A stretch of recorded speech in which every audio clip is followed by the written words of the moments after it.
So I think, are we on week 4? My, how time flies when you're talking about Buddhism. So what I'd like for us to do, as we've just sort of picked up a couple of different things, and for those of you that come on Sunday, you kind of know the drill. Did everybody get a handout of it says the bulletin, and you can open it up, and it has the refuge prayer in the inside. Everybody got one or can share or somewhere in the vicinity. So what we're going to do today is like we do normally on Sunday morning. So I'll ring the bell 3 times. And we always use the sound and the vibration to bring us more fully present into this room, into our body, into this present moment. And then we'll say the refuge prayer 3 times.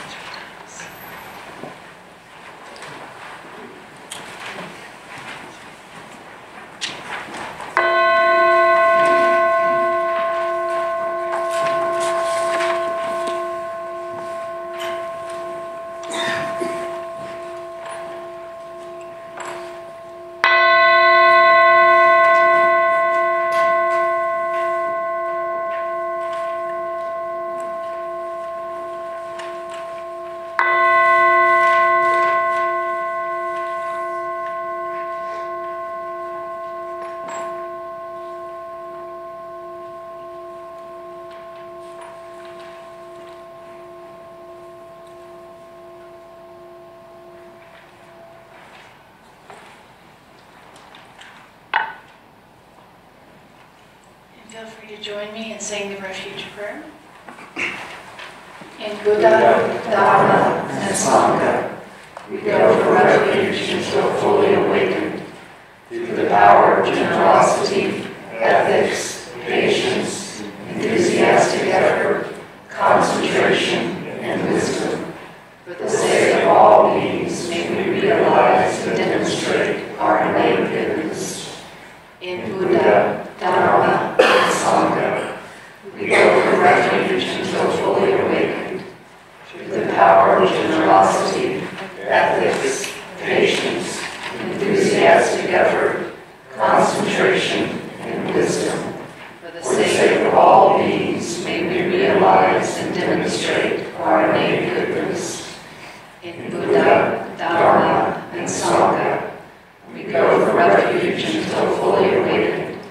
Through the power of generosity, ethics, patience, enthusiastic effort, concentration, and wisdom.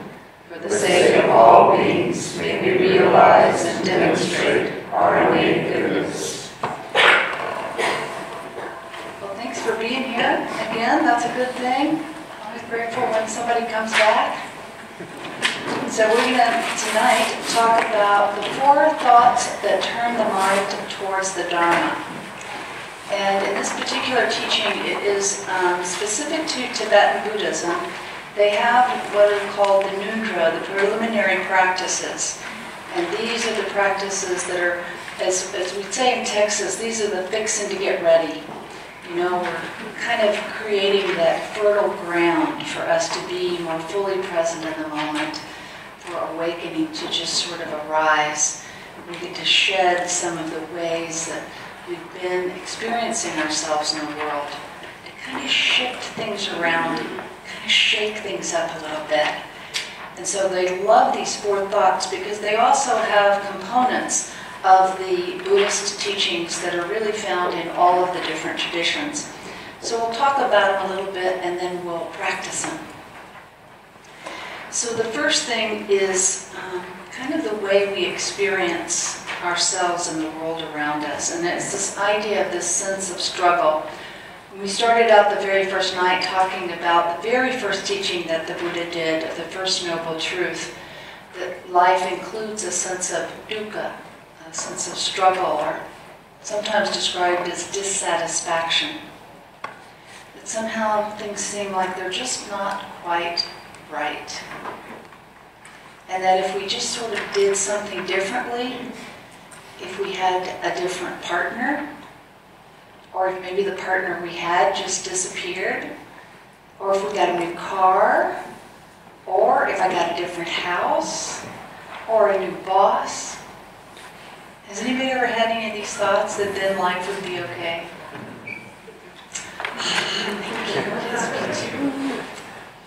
So sometimes suffering seems like such a harsh word. People are like, well, I don't feel like I'm suffering all the time. But there is sort of this sense of dissatisfaction. And so in our culture really does everything it possibly can to make you feel dissatisfied with yourself. Did you realize that you're not handsome enough?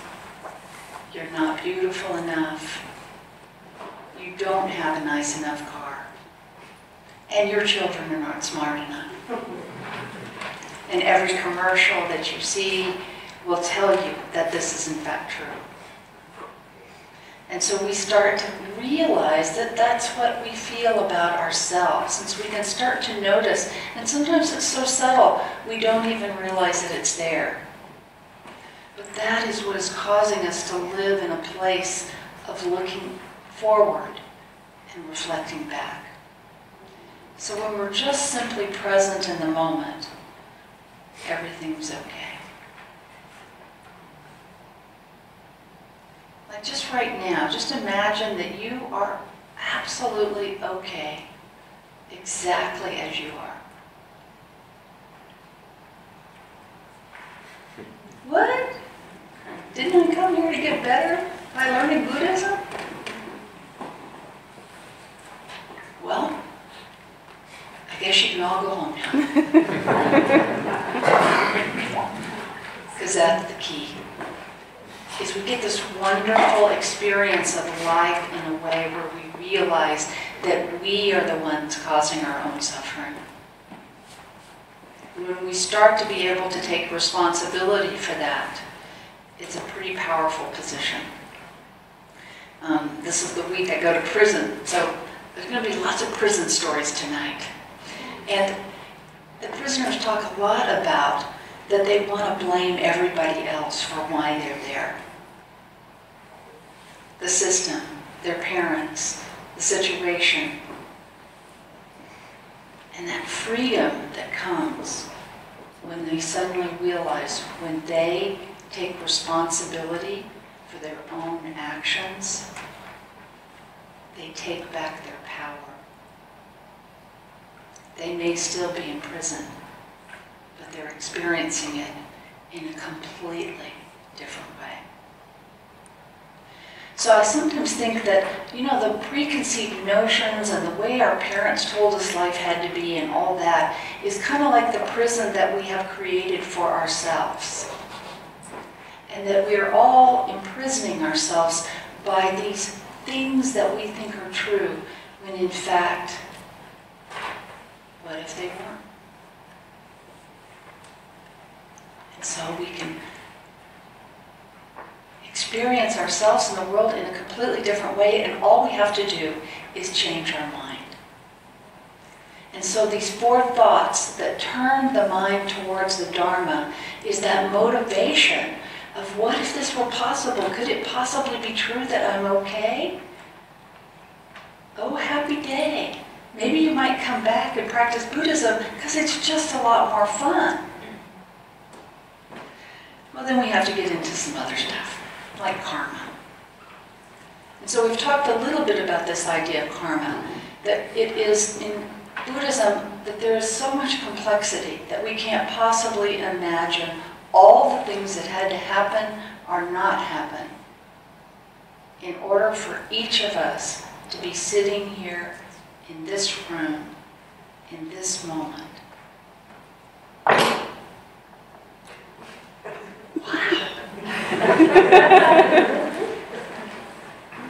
So we can start to have an idea of what would it be like if my mic didn't fall off here. That we would recognize that we only create karma in the present moment. Whatever you did yesterday is done and gone.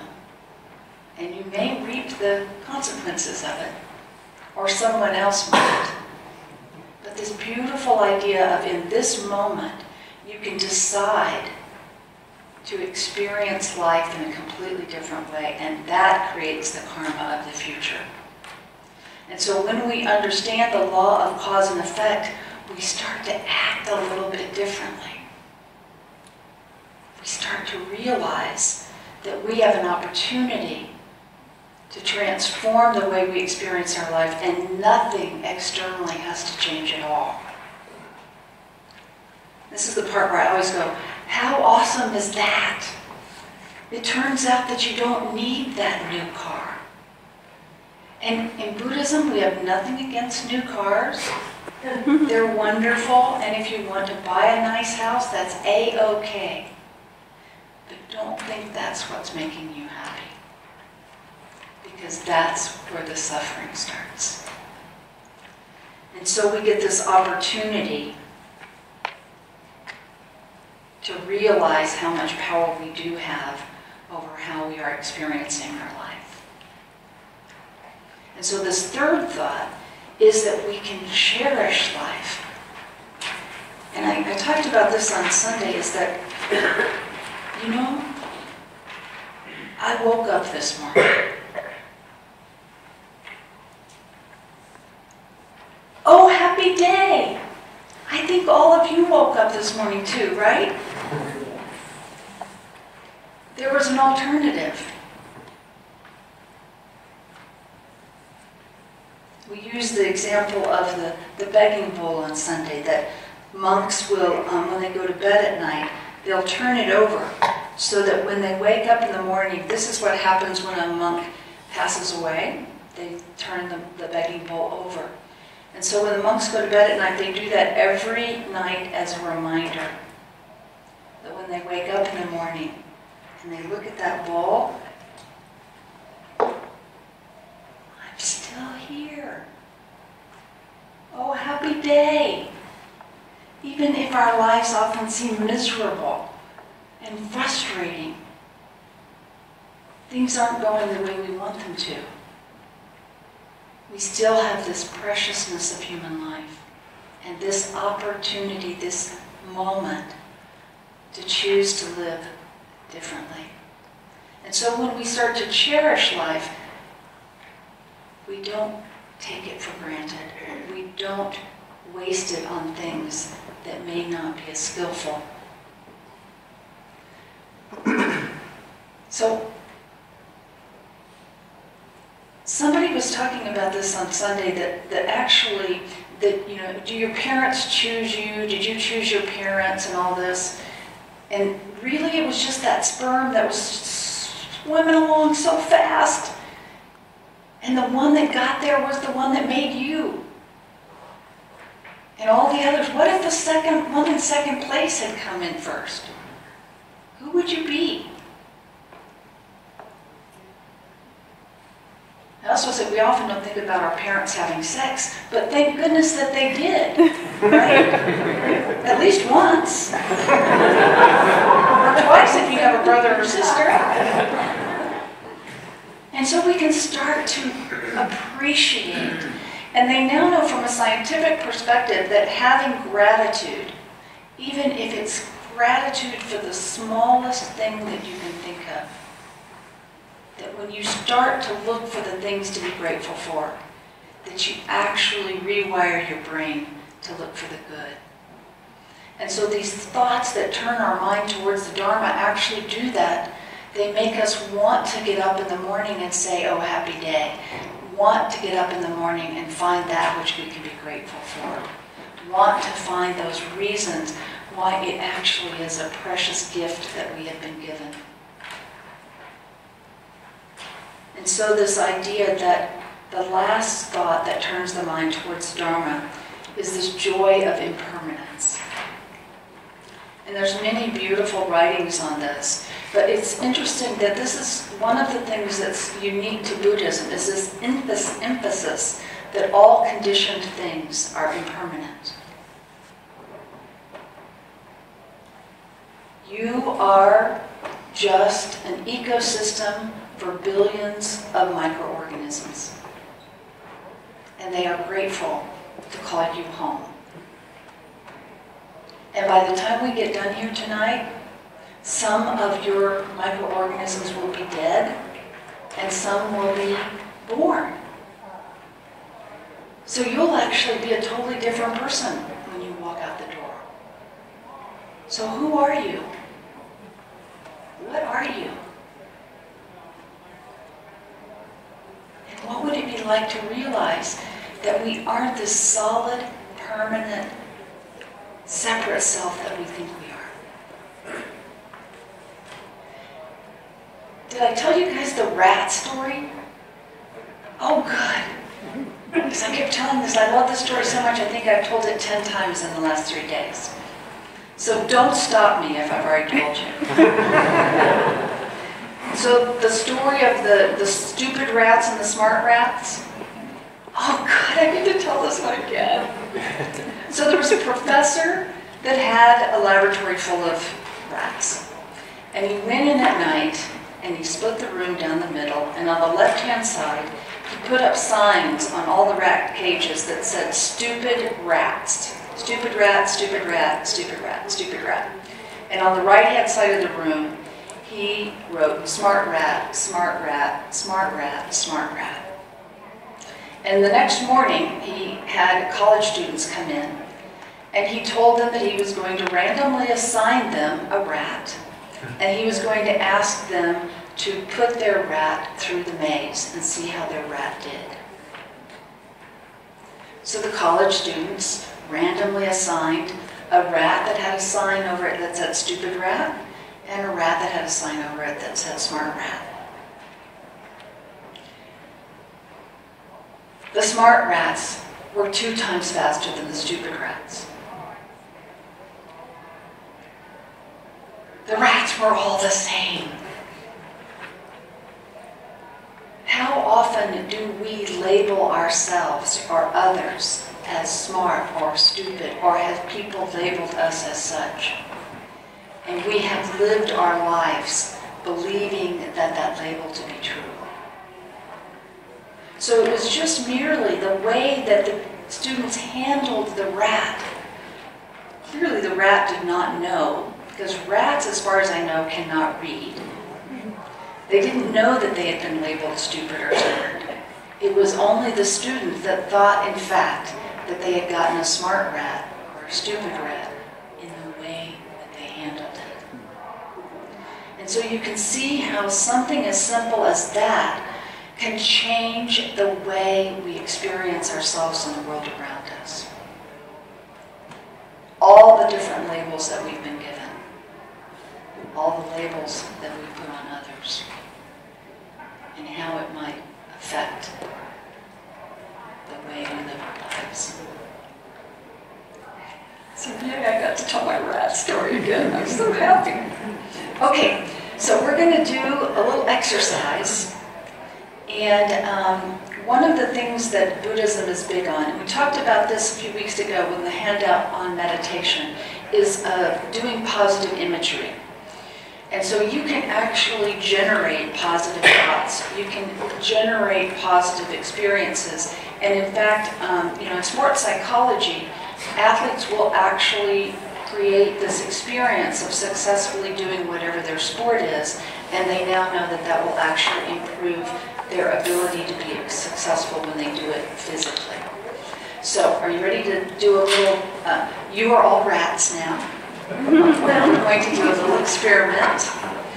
And so I want you to close your eyes, and I'm just going to ask you to just use your imagination as much as you possibly can in as great a detail as possible. And so first and foremost, I want you to think back on a time when you recall having an experience of feeling peaceful and calm.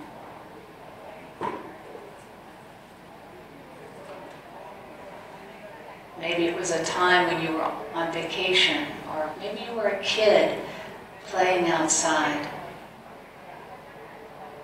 or maybe simply walking on the beach.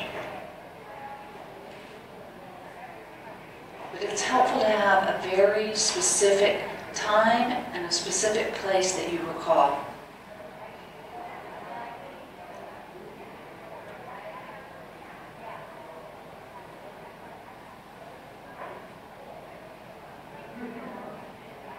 as you think back on this specific time and this specific place,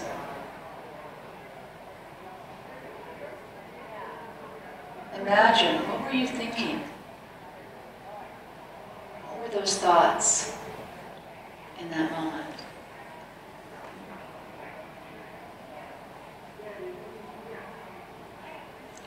What were the sensations that you might have been experiencing? Maybe you felt the warmth of the sun on your skin. Or maybe there was a cool breeze.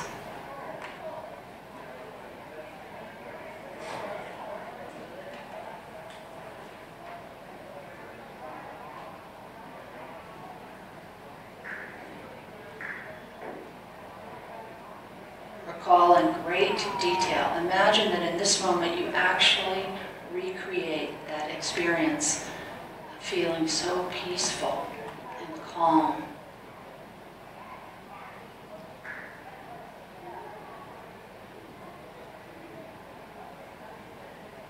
Perhaps even your breath slows a bit.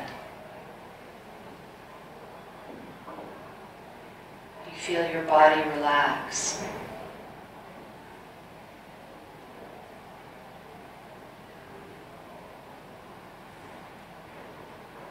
Absorbed into that memory.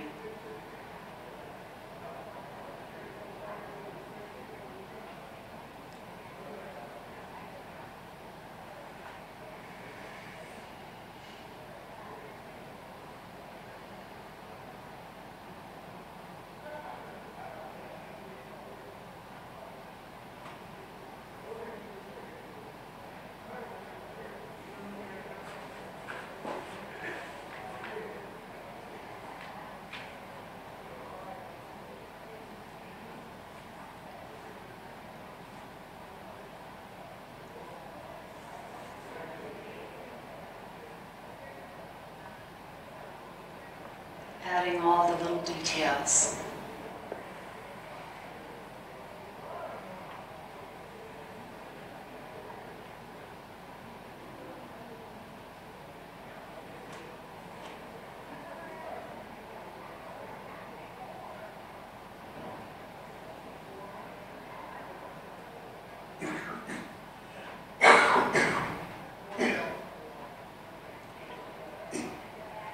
And now we're going to shift our experience to the opposite end of the spectrum and recall a specific time and a place where you felt a sense of stress and struggle. Maybe even anxiety or fear.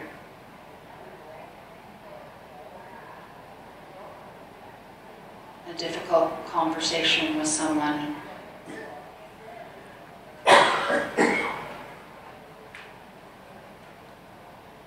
And once again, it's helpful to recall a very specific time and a place of this sense of struggle or stress.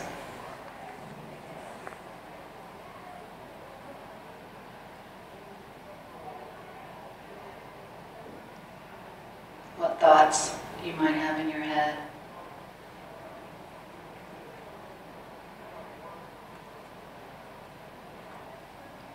The sensations in your body.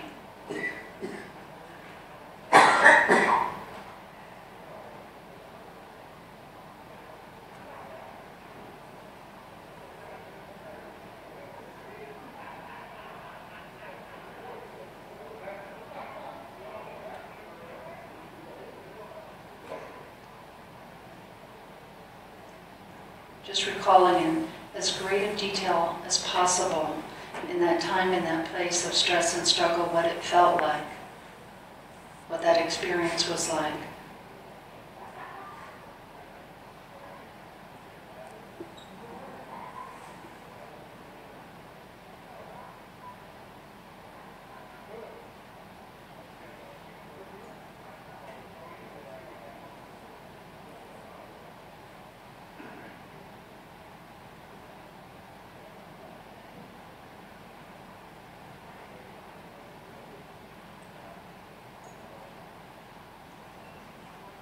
And now move back to that other end of the spectrum, to that place of peace and calm.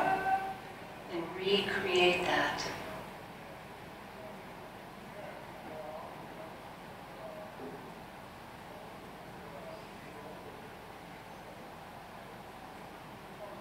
Be aware of what it feels like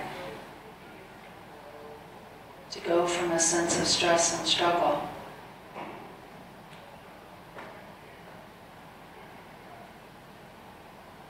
to feeling calm and at peace.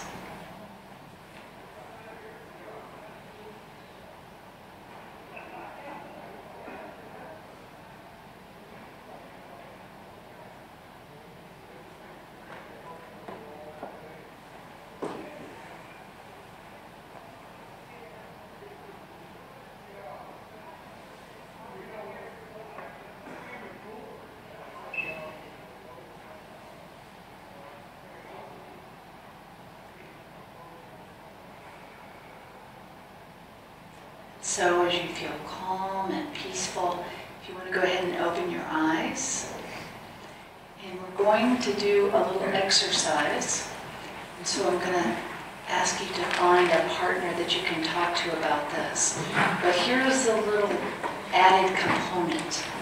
So I want you to be able to describe those two situations in great detail to one person. So person A will describe to person B peaceful situation, and person B will simply listen.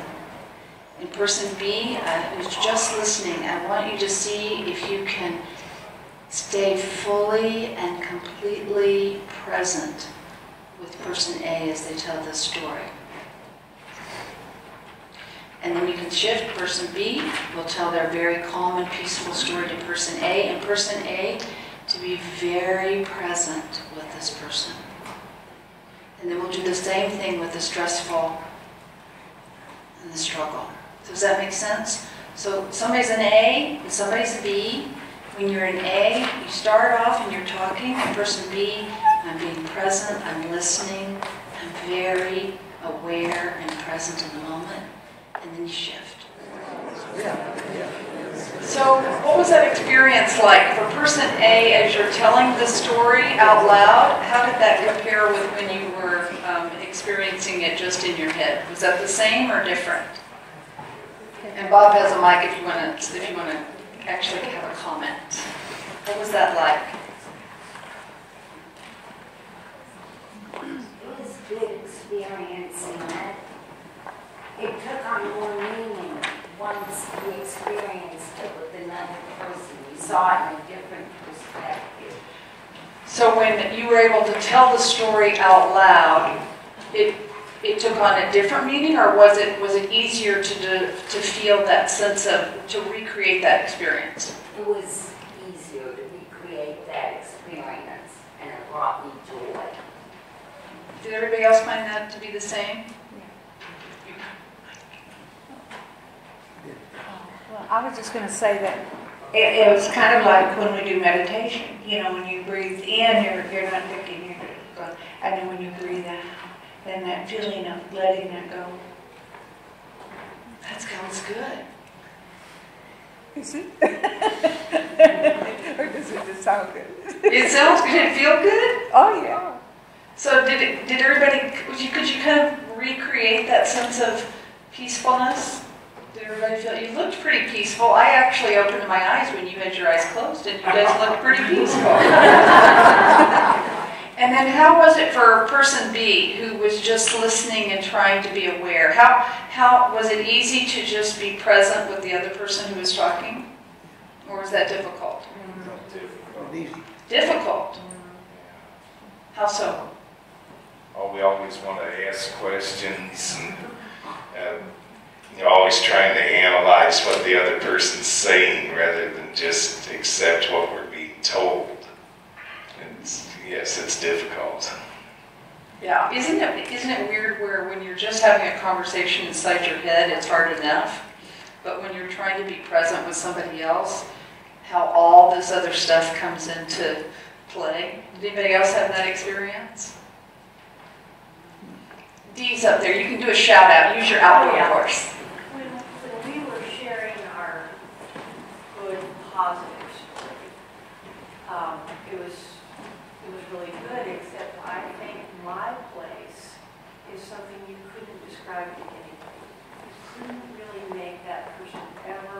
what you feel about that place you go. And I mean, I loved her story. But when I was telling my story, I thought, there's no way to share that joy of that place, nor the dark side. But I'll tell it to you. And how did your partner feel about that? Did you feel the dark side? Yeah, I felt the dark side, but I had a sense of the joy that she feels from the positive too, and had a vision in my head of what it would look like. Probably very different, but just the expression on your face and the sense you get, the energy that you get, tell the story too. So that sense of, did there start to be a sense of feeling of connection with the person you were talking with? Like sort of a shared sense of experience? I was thinking, thank you. It was bringing, yeah, check. But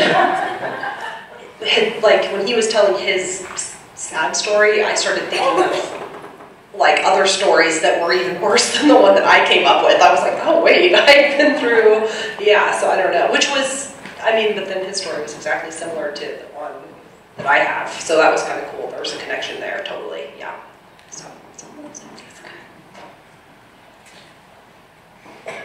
So could you actually kind of experience, oh yeah, did you want to say something? Yeah, I think that kind of brings up an interesting thought, though. Sorry. I think that it just kind of brings up interesting feelings and thoughts, though, is the desire to engage. Sometimes it compels you to kind of either think like, oh, I need to empathize, or I need to one-up, or I need to, you're wanting to engage with someone in a way where you feel like you have something to contribute back. But so being present can be difficult because you're just trying to kind of take in their story and be respectful of the value that it brings to them and to the moment, to the dialogue, that you don't have to necessarily be processing anything other than listening, which I don't think I did a great job at. So That's a great observation, though. Most times when we do this exercise, people do find that it feels almost weird, like when you're just trying to be present with another person, that I've heard people say that they're afraid that the other person will think they don't like them if they're not like engaging in them and giving them positive reinforcement, and you want to smile and nod. Did anybody have that sense like you really wanted to make sure you were smiling and nodding so they knew that you really were into their story? Oh no, I was raising my hand. he was nodding and supporting. Yes, Ellie. I'll wait for Bob. I felt, whenever I was listening to his story of peace, I kind of imagined his picture in my head and found that the same thing that I felt with my peaceful story was probably pretty close to what he was feeling. So I felt that connection with maybe, we all feel the same kind of sense of peace, even if it's from a different experience. What if it's all the same feeling for everybody? Which was awesome. And it is, in fact, so it's a natural human tendency that we actually pick up. It's in our DNA that we have a tendency to want to mirror other people's behavior. So if someone's smiling, we want to smile, or if they lean in, we lean in. And so this is part of it, just naturally starts to happen. In fact, they say it happens so quickly that it can't be something that we're actually thinking. It's something that our bodies just naturally do. And so it is this fascinating ability to be present with someone fully and completely that is part of the practice.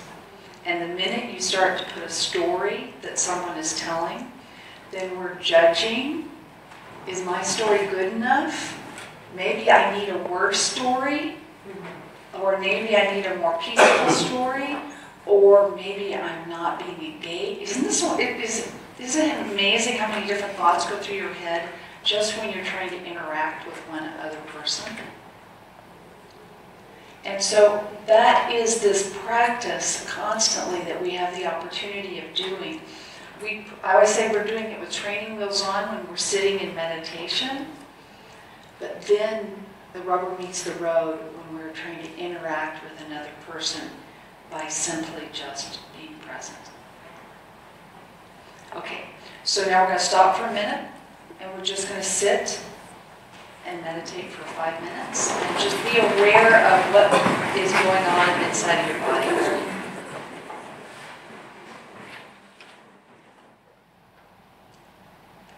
And so the very last part of the exercise is we're just sitting here. Go back to that place where you recalled feeling stressed or struggle of some sort. And imagine now that you take this feeling of peacefulness and calm into that situation of stress and struggle.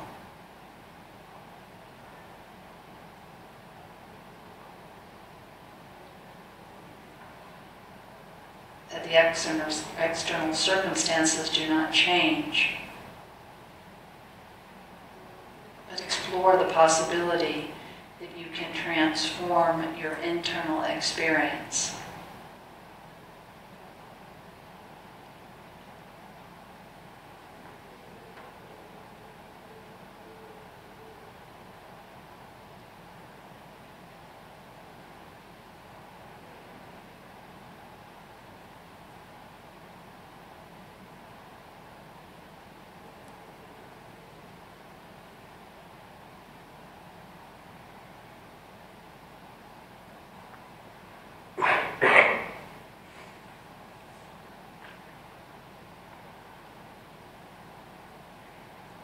Just be aware of what that's like, that ability that we can strengthen this muscle of imagination to imagine a sense of peacefulness and calm, even in the midst of chaos.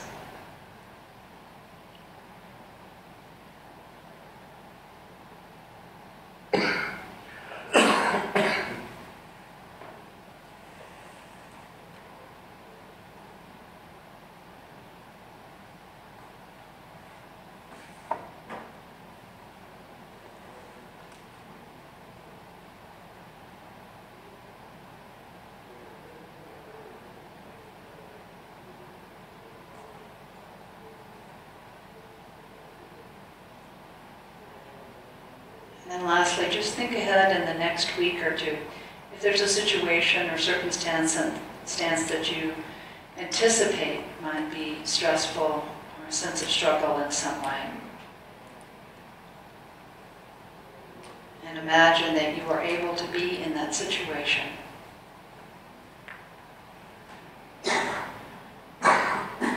And recall and recreate a deep sense of peace and calm.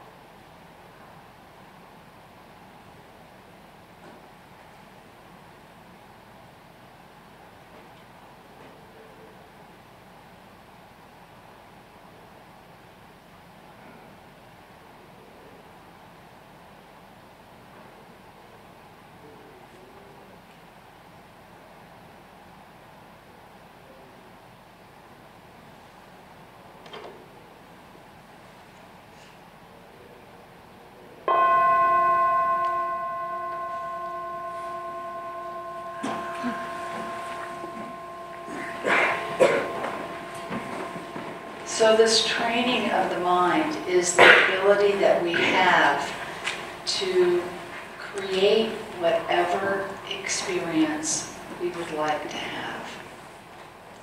So we start with this place of awareness whenever we're sitting in the meditation, as we come in and we're just simply sitting, just breathing and just being. And then we can begin to overlay this sense of peace and calm, no matter what is happening externally. And so in Buddhism, we work a lot with that, is we want to play with the experience that we're having, because we start to realize that even though we think that things are just one way, we actually have this capability of completely transforming the way we experience ourselves and the world around us. Although, one last caveat. I was listening to a program this morning, and they said this, we're talking about this idea of as you mirror people, you want to be sort of copacetic, so you want to sort of have that same sort of I smile and you smile and everybody starts to feel like we're connected. They actually said that if you are going home to see your family and your family, you have a dysfunctional relationship with your family. Does anybody have one of those? So they say that, and I really want to put this into practice, so if you're going to go see your family, you can report back to me. But they say that even in the best intentions, that when we get back with our family, and that we are so used to mirroring a certain type of behavior, that even though you can say that you're going to be at peace with the world around you in the midst of your family's home, they say it takes about 2 hours for you to revert back to your basic childhood tendencies. Has anybody ever found that to be true? Maybe just in the recent holidays that we had. So it's an opportunity for us to explore how we interact with ourselves and with people around us, and in this idea of mirroring what is happening with others, so that we have a sense of if people are hitting us with anger, then we feel a sense to be angry. We can actually choose to be kind. So I wanted to, we haven't had a chance for many questions, so I want to have a chance for anybody to ask questions tonight. We've talked about the 4 thoughts that turn the mind towards the Dharma. We've talked about karma. We've talked about the preciousness of human life, the fact that we are suffering at times, and the opportunity to experience ourselves in the world in a completely different way. The joy of impermanence. So any questions that you've had? Okay. Stop it. Wait for yes. And if you'll wait for the mic, that would be great.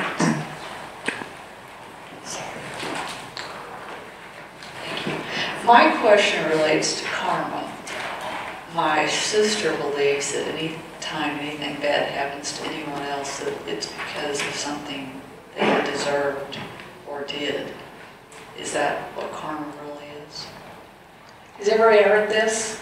That karma is because you did something bad, and what is the bumper sticker? Karma sucks, or Karma's a bitch. Karma's a bitch. Yes, that's thank you. Thank you,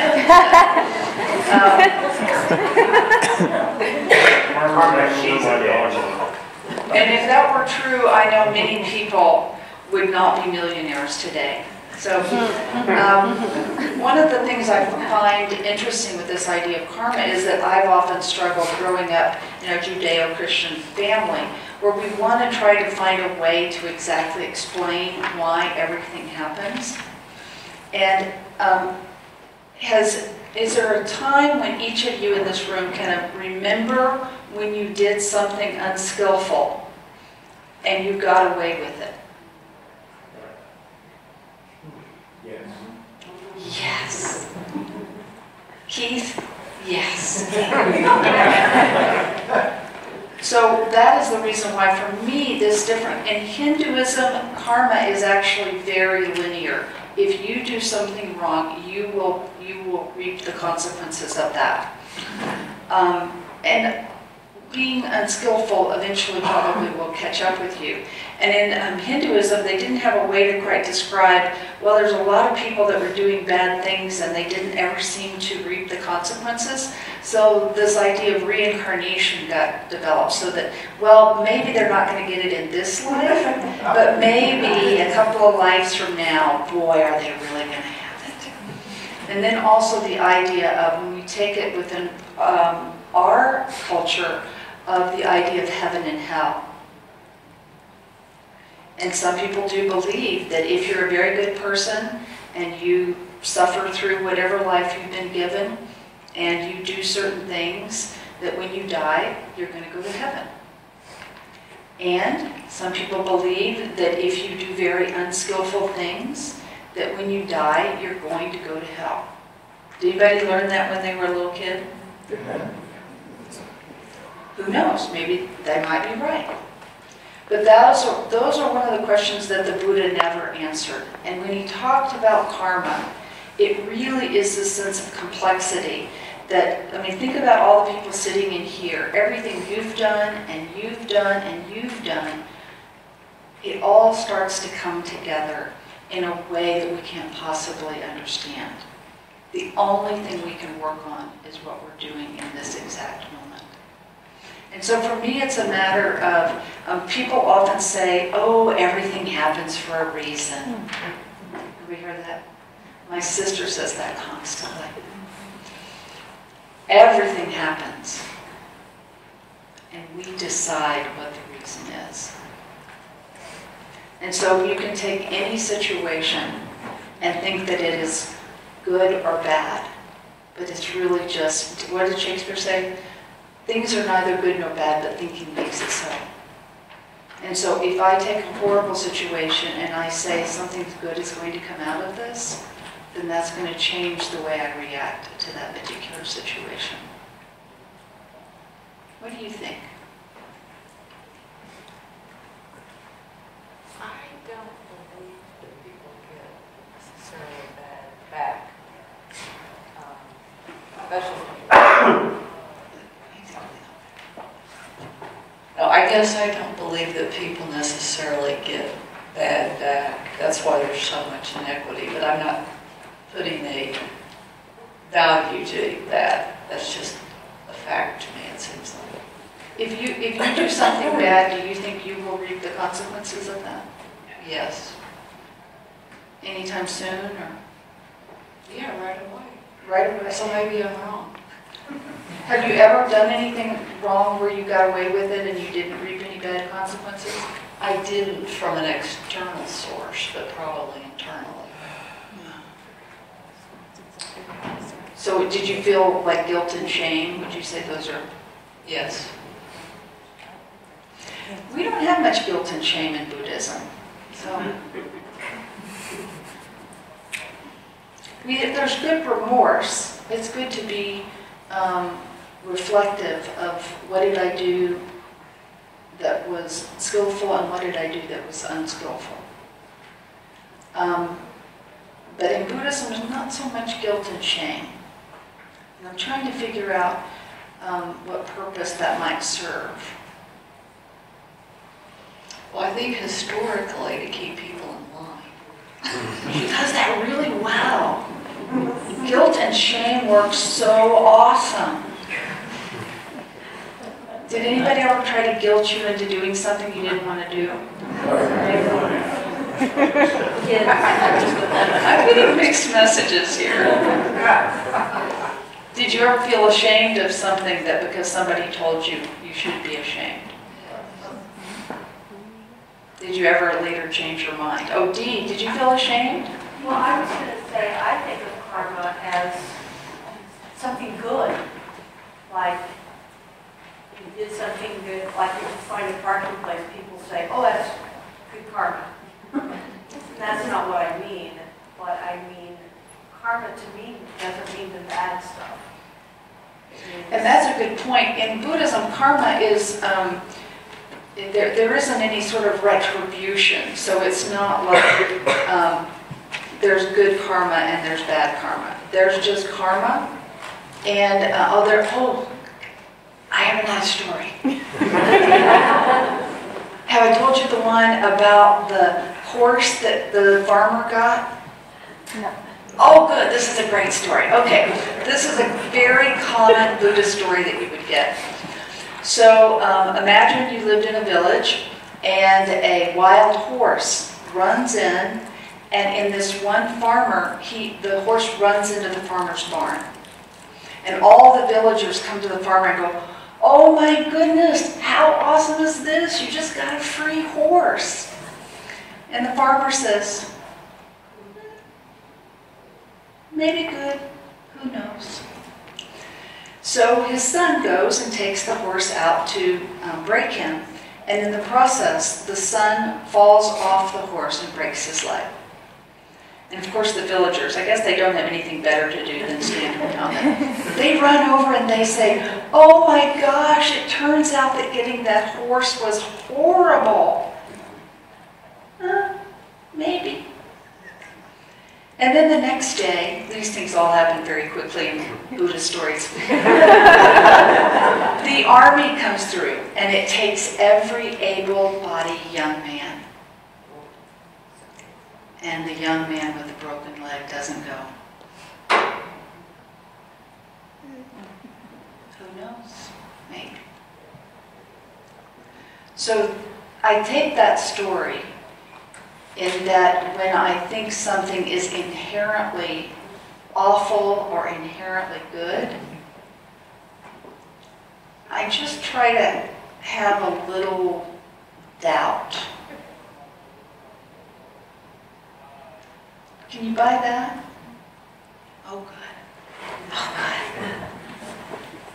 Jay. I know before you talked about the pirate and having to make a decision about having to maybe kill the pirate for the good of the ship. I do love my pirate Yes, stories. but so how would that relate to the karma if you've done that? The story would be told with the pirate is that we're, just from a kind of a broad stroke, if we are trying to create the most good and relieve the most suffering, oftentimes in life, it's complicated. And so if we kill the pirate, that's probably going, if that can save 200 lives, that's probably the best we can do. But in that regard, I really love what the story Thich Nhat Hanh tells about when the fall of Saigon happened. And many of you guys will remember that there were many Vietnamese that went off into the ocean trying to get to America in these ramshackled boats. And there were actually pirates that were attacking the boats, raping the women, and stealing all their money. And so this was a horrible thing that was happening, and the people of Vietnam were trying to be angry and wanted justice against the pirates. And that certainly was a valid concern. But one of the things that Thich Nhat Hanh, who's a Vietnamese monk, said that really stuck with me is he said, we can be as mad as we want at the pirates, but it would be more valuable to figure out where are the young boys today that we can go save from being the pirates of tomorrow. And so I think about that a lot, about where we place our emphasis. So we may have to kill the pirate today, but a more valuable exercise would be to go back to those villages in Thailand where the pirates were coming from. And for whatever reason, why did those young men think that was okay to do? I don't know. There might have been some women pirates too. I don't want to leave out the women, but in general, I think pirates are usually men. Does that help? So it kind of shifts the way. We really want to be angry at somebody. But in Buddhism, it's more about how can we get at the root cause of what can we do to transform and truly ease the suffering of the world. So that's an opportunity that we have. So I'm a little confused because some of the masters I kind of read about say that whenever you're asked to give something, you should give some, at least a very little. But then I kind of, like when people are on the street and they're asking for, money, I kind of go back in the thing of it's like it's always men, and I've got a background in abuse, and so I kind of look at them and a lot of cases they look like people that are in open abuse, as far as they're probably abusing some substance or dealing with mental illness. And I know that the majority of the poor are women and children, and they're never there. And so I feel like if I'm going to give any money, I should be giving it in some other way. But that conflicts kind of with what the masters are saying, which is like, give a little bit no matter what. And so I feel like I maybe I'm enabling them to actually go out and abuse whatever it is. So this question is such a good one, because it seems like giving to the homeless or not giving to homeless is sort of a lightning rod issue. And there's a lot of different ways that we can look at that. And one of the things I think that is very helpful is, first of all, Chogyam Trungpa Rinpoche, who was a crazy wisdom guy. In Buddhism, they talk a lot about wisdom and means inseparable. Always having wisdom and compassion and having those two together. Wisdom without compassion is sterile, and compassion without wisdom is unskillful. And so, once again, we try to make a decision about all homeless people. And in all situations, we should always give homeless people money. Or in all situations, we should never give homeless people money. So I'll give you two different answers and you can decide which one you like. So one of my Buddhist teachers actually says that it is not the money that is being given that is the generosity, but it is seeing that person as a person. So we don't know we don't know their story, but we know they're a human being. And so he would go through Nepal and northern India, and he would never give money to the homeless, but he would try to simply look them in the eyes and allow his heart to go out to them and to imagine that he is them.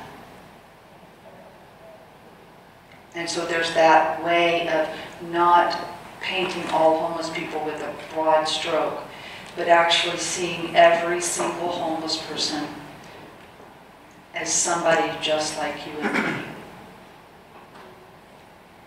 And how we might look at them differently if that were the case. And the idea of compassion, so Chogyam Trungpa Rinpoche, his answer is to give all your money away without any wisdom behind it is to be an idiot. He was a little harsh. But I think there's wisdom in that if we are fully present in the moment, if every person and every moment is as unique as a snowflake, then we won't know what the right thing to do until we're there with them. So you, either one?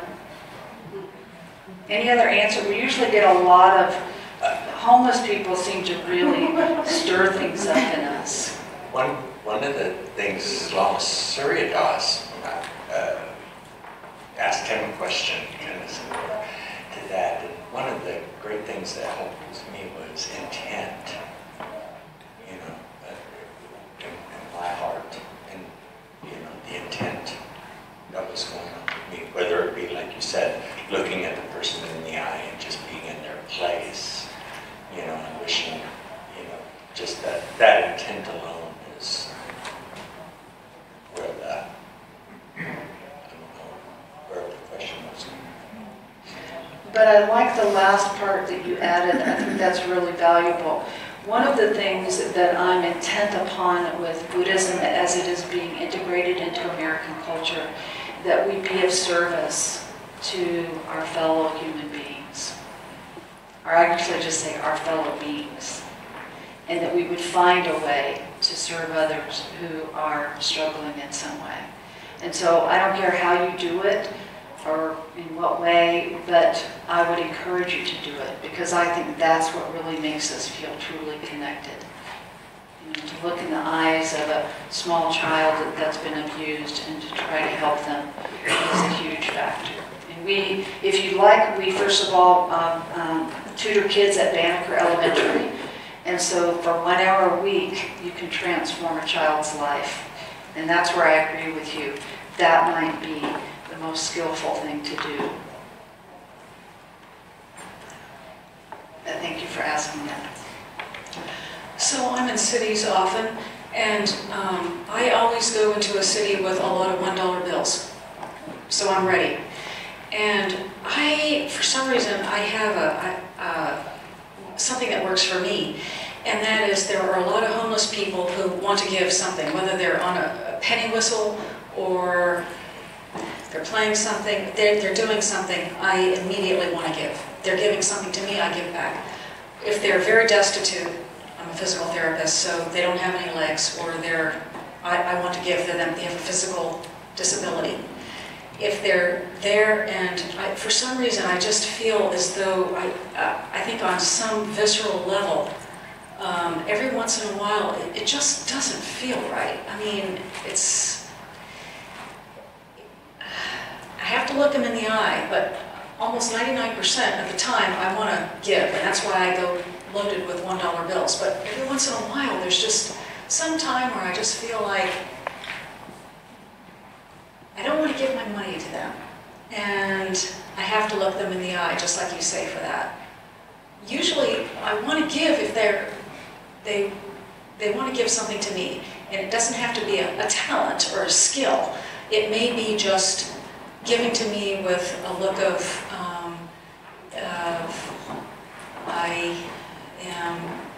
I can't quite describe it.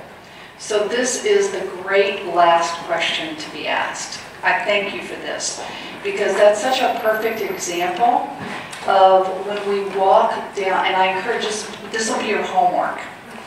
When we walk down the street and we encounter another human being, ask yourself, why are you labeling them the way you are labeling them?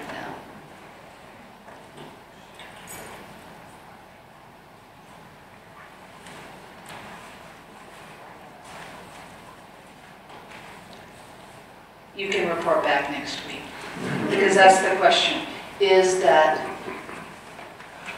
how can we see every single person as a person just like me?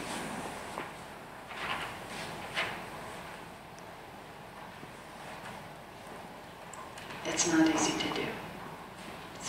Good. It sounds like you're giving it a good shot. So I'm gonna leave it there. We're almost out of time. I think I have everybody. If you have never gotten an email from me, except from Josiah, I got his email. Make sure I have your email, and I'll send you all the materials that we've done so far.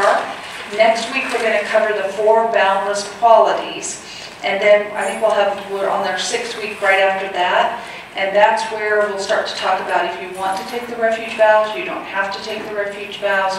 Like I said, this isn't about being Buddhist, or there's no conversion process, or we're not going to say hallelujah on your head. Well, we might, that might be just kind of fun. But no precursor lines. And some of you have asked, I think our kiosk is broken. And so if you want to give with a debit card or a credit card, there's actually a little yellow sheet in the back of the pew rack, and you can just write it in there. He's holding one of them up. Or you can give online, or you can put cash in the Donna tub. All of that would be super awesome, and thank you. Thank you for being here, because you've been a gift to me tonight. So we end by, on this piece of paper, you have the little sheet where you wrote the refuge prayer. And what we usually do on the weekends when we're together, we take this opportunity to just think about that we are inseparably interconnected and interdependent with all these. And we hope that we've been of some benefit to the world, if even just a bit. And so we say the bodhicitta dedication 3 times, and feel free to say it with me. May the pure, brilliant sun of bodhicitta dawn in each and every heart and mind, dispelling the darkness of suffering and confusion, unstoppably until all are illumined and awakened. May the pure, brilliant sun of bodhicitta dawn in each and every heart and mind, dispelling the darkness of suffering and confusion, unstoppably until all are illumined and awakened. May the pure, brilliant sun of bodhicitta dawn in each and every heart and mind, dispelling the darkness of suffering and confusion, unstoppably until all are illumined and awakened. Body, speech, and mind in perfect oneness.